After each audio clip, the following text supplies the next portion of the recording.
What's good? It's your boy Jay, that's me. We're going to get into TNA Impact from July the 3rd, 2025. A pretty okay show for the most part. We are 2.5 weeks away until Slammiversary. This show primarily focused on building matches for Slammiversary. We got 2 matches added to the show, which is good. By the time we get to the show, we should have at least 8 to 10 matches added to the Slammiversary card. And it seems that Slammiversary is doing pretty well in ticket sales. They've already sold, I think, 3,000 tickets. By the time we get to the actual show, we should have about probably 4,000 tickets sold, hopefully.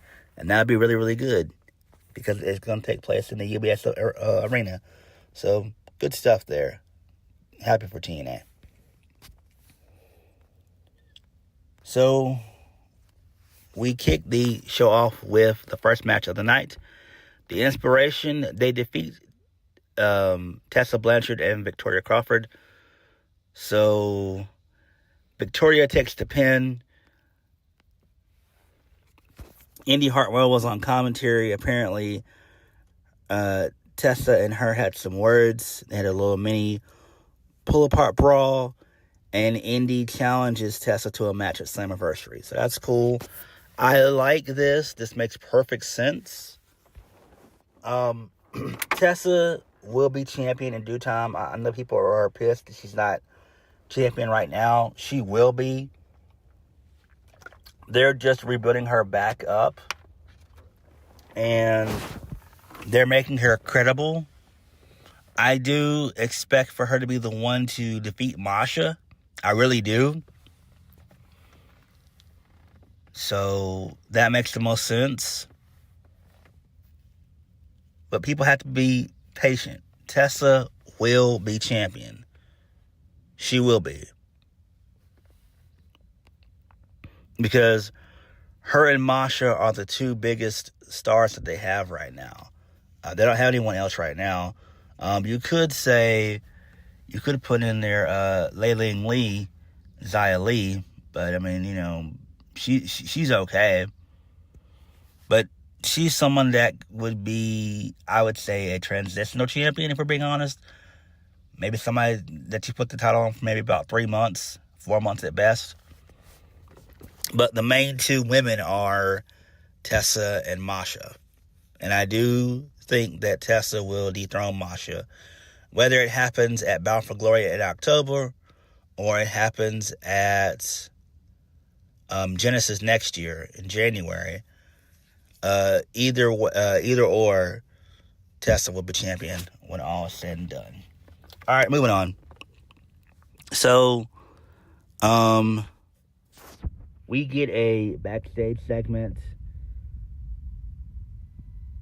where there was a meet and greet last week, and it ended up ending in a brawl between the Inspiration and the Elegance brand. So that match is now official for Slammiversary for the TNA Knockouts Tag Team Championships. Okay, cool. That's fine. Moving on. This leads us into the Order 4 segment. So Tasha Steelz comes out. She mentions calling the one man she knew could help talk to Mustafa Ali about the way things have been going lately. And she mentioned that the man was Cedric Alexander. So Cedric shows up, then Mustafa Ali shows up. So Cedric talks about coming to TNA to help him. Cedric asked Mustafa Ali if he remembers 205 Live. He says that they were the heart and soul of that division in WWE years ago. Mustafa Ali tells him that he doesn't want his fucking help, which was great. I love that. Even though they bleeped it out. Mustafa Ali then challenges Cedric Alexander to a match at Slammiversary. Cedric Alexander says if he wants to take things that way, he's fine beating his ass. Pause. And then Mustafa Ali tries to decks Cedric with a cheap shot. Alexander ducks and hits Ali with a right hand of his own, and then security separates both guys. This is really good stuff here. I'm glad that Mustafa. My bad. I'm sorry. I'm glad that Cedric Alexander is with TNA. He can they can reignite that forever feud between Cedric and Mustafa Ali. We should get a 3-match series out of this. But I also think that Cedric was also brought in to rebuild that X division. And that's really why Cedric is there, basically. It's to rebuild that X division. That X division is extremely weak. Moose has not really been a credible champion in my book as X division champion. Hopefully Leon Slater wins at Slammiversary. And maybe by Bound for Glory, we could see Cedric Alexander be X Division champion. If not, maybe it happens next year at Genesis, early next year. But Cedric being a TNA is great. It makes perfect sense. He gets to rebuild himself. He gets to have the singles career that he deserves. So I do expect him to work for, House of Glory, MLW. But Cedric being in TNA is great. And I'm happy for him. And I am excited for Mustafa Ali and Cedric Alexander. We should get a very good series of matches out of this. And then from that should spring forth Cedric going after the X Division Championship. I think that would be tremendous. Moving on. This leads us into Masha Slamovich versus Killer Kelly in a chain match for the TNA Knockouts Championship. Masha wins. She chokes out Killer Kelly. This, in my opinion, should have been the main event. I don't know why you put it in the middle of the show, but whatever. That was dumb as shit, if you ask me. Post-match, Fatal Influence, they show up from NXT. They beat down Masha. And then Xia Li and Xia Brookside, they make the save. And Jacy Jayne, she was mouthing that she wants to be Knockout Champion too. So this is great. So I would imagine that Jacy Jayne is going to lose at Evolution to Jordynne Grace. And then from there, they'll probably send Fatal Influence back over to TNA for a while. I think that would be great. So that's probably going to happen more than likely. But this should have been the main event, though. I was thinking, okay, there's a stipulation involved, basically. Why not close the show with that? But it didn't happen. Moving on, this leads us into some Eric Young and the Northern Armory nonsense. I don't care about it. Eric Young just wants these guys to prove themselves. He's tired of being embarrassed and all that. I don't give a shit about this. Get rid of Diener. Get rid of Eric Young, Moose, Brian Myers, Eddie Edwards, Matt Cardona. Get rid of these guys. Steve Macklin. This is what's killing TNA. I say it week in and week out when I always do these TNA reviews. These guys are actively killing and hurting TNA. We don't need them anymore. You don't need these guys. Send these guys to Maple Leaf Pro Wrestling. Please. Fucking do it. It's sad. Moving on. So, we get another TNA injury report from Tom Hannafin. So, Trey Miguel's going to be out for a bit. He has a hernia issue, so hopefully he's okay with that. That can be very, very serious. Xia Brookside, she's got a reactivated knee injury.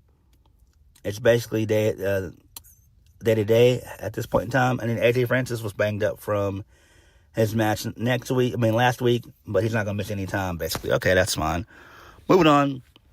Matt Cardona defeats Eddie Edwards via roll-up. I don't give a shit about this. Post-match, however, Dark State, they show up and they beat the shit out of Matt Cardona. which is probably going to set up an 8-man tag at Slammiversary, or maybe even next week on NXT, maybe, I don't know. Probably it's going to be the System, which would be Eddie Edwards, Brian Myers, JDC, and Matt Cardona taking on Dark State. So, apparently, I guess they're trying to make Brian Myers a babyface, I guess. I don't give a shit whether he's a babyface or a heel. I want him gone from TNA. I don't care about this, but at least the Dark State get to do something different. They've been on NXT for a while, not doing much of anything. Like, they've been cutting cryptic promos on NXT, not really doing anything, like, for 2 weeks in a row. So, hopefully, this leads to something. So, that's cool there. Moving on. Matt Warner versus Jake something. It ends in a no contest because Steve Maclin gets involved. He was supposed to be on commentary. There was a massive brawl that ensues. And this leads to a triple threat match for the TNA International Championship next week. I don't care about this shit. I really don't. Steve Maclin's contract is up in December. We don't know if he's going to resign. He probably will end up resigning. Why not? I doubt WWE will take Steve Maclin, and there's no way that Tony Khan is going to give Steve Maclin money. That's not going to happen. Like, what would he do in AEW? Billy, what would he do in WWE? If he does leave, which I hope he does, Steve Maclin needs to go to either NWA or MLW. That's what Steve Maclin should really do. Or better yet, go to Maple Leaf Pro Wrestling. That would be fucking tremendous. That would be great. But again, I'm over Steve Maclin. Steve Maclin's been there for 4 years? I think he came into TNA either 2020 or 2021. I think he came in 2021. But he's been with TNA for 4 years. And he's not done much of anything. Right? The guy was only world champion not even 2 months. They didn't even give him 60 days. I think he was champion for like 54 or 55 days. And this was back in the Scott D'Amore regime. I don't get it, man. I really don't care about it. Moving on. So, this leads us into Nick Nemeth versus Zachary Wentz.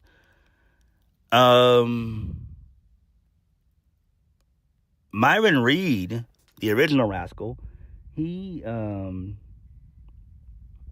in, he came out the ringside, so that's great. So he's back in TNA, which is perfect. This is great. Nick Nemeth wins via the Danger Zone. So good stuff here. Match was fun, obviously. So that makes sense. So good stuff there. Closing segment of the evening, which this should have taken place at the beginning of the show, for being honest. It was the debut of the King Speech, which is Frankie Kazarian's new debut installment of his talk show. His guests were Trick Williams, Joe Hendry, and Mike Santana. They didn't really say much of anything at all. They just took cheap shots at each other, and that was it. Then a brawl, well, not a brawl ensued, but Trick Williams and Frankie Kazarian, they attacked Joe Hendry and Mike Santana, and that's how the show went off the air. So there's that. Again, this should have been at the beginning of the show. I don't know why this took place at the end. This shouldn't have really closed the show. I think Masha and Killer Kelly should have closed the show. So I'm guessing this is going to lead to a tag team match either next week on NXT or either next week at TNA. It's probably going to be next week at TNA, obviously. So, yeah. The triple threat match at NXT, at Slammiversary, to me, that's fine. I mean, I'm not a fan of triple threat matches. You guys know this. But it does make the most sense. Like, you know, it really does make sense if you're being honest. Trick has beaten both guys. Why not give them a triple threat match, basically? I'm guessing Joe Hendry's going to be in the match just to take the pin. Mike Santana really has to win. I mean, they are in his backyard. They are in his hometown of New York.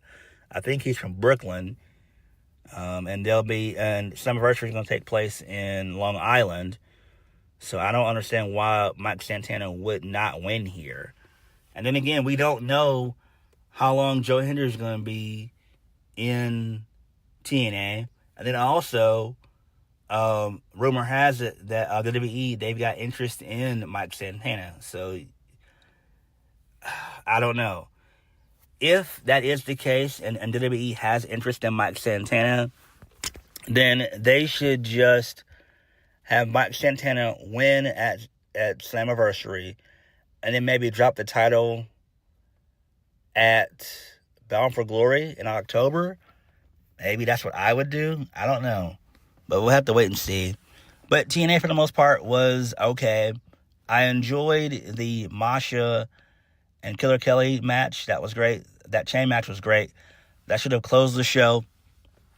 The Mustafa Ali, Cedric Alexander segment, that was great. That was good stuff there. The King speech stuff was okay, but that should have been the show opener. I really enjoyed Nick Nemeth versus Zachary Wentz. That's pretty cool. And I'm glad that Byron Reed is back in TNA. That's great. So good stuff there. Everything else on the show I got done without, really, if we're being honest.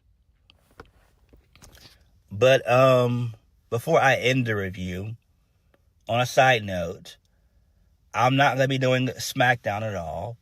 I have looked at the card. Not the card. I looked at the results and everything. So spoilers have been out since basically Tuesday. I ended up looking at them on Tuesday afternoon anyway. And when I started reading the results, I thought to myself, I really only want to review this. It's not really, nothing major happened at all. So, SmackDown's very missable. I will watch the show, however. I am going to watch the show. But as far as a review, it's not going to happen. I don't think that it was a strong enough episode to do a review. It does not warrant a review. It just doesn't. So, there's that. However, I will link the results in the comment section below. Have a happy 4th of July. I hope you guys have a happy 4th of July weekend. Stay safe. Drink responsibly if you drink. Hope you guys have a good time being off work and everything else. But TNA was pretty okay for the most part. But what did you guys think? Like, comment, subscribe. Peace.